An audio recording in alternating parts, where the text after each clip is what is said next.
साटा पगल रही नाचे हम चकिया सापुर शिवहर वाला दिले बाबे नथिया। साटा पगल रही नाचे हम चकिया सापुर शिवहर वाला दिले बाबे नथिया। बलुआ छतौनी पराज करे लगबू, बलुआ छतौनी पराज करे लगबू। लाइकन के प्यार वाला फीसदा अरे अपन जवानी हमरा जिला के लिख दा।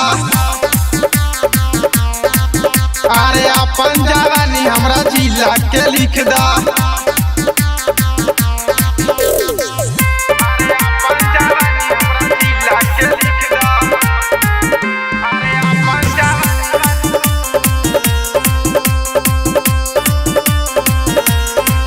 अरे कोटवा कवलपुर न जाएम दोबारा, यहाँ के लइका से खोल देता नारा।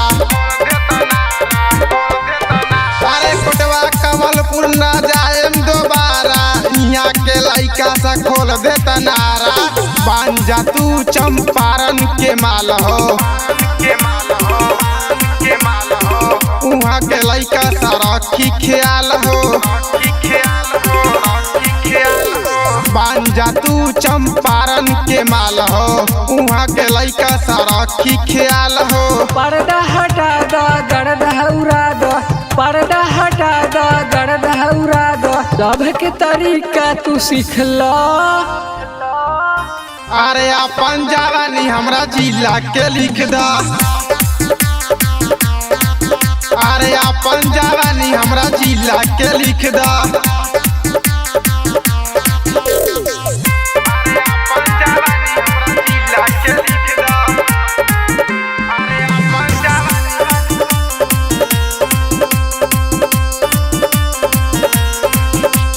ढाका चिड़ैया हम मधवा न गईनी, केतना लइका के पागल बनवनी। ढाका चिड़ैया हम मधवा न गईनी, केतना लइकन के पागल बनैनी। गोरी हो लइकन के जनी पगलाबा, जिला शिवहर के मोहर लगाबाबा। गोरी हो लइकन के जनी पगलाबा, जिला शिवहर के मोहर लगाबाबा। दिनेश दीवाना के सुनला बतिया, अशोक दीवाना के मानला तू बतिया। राउटी के माजा तू चीखला। अरे अपन जवानी हमरा जिला के लिख दा। अरे अपन जवानी हमरा जिला के लिख दा।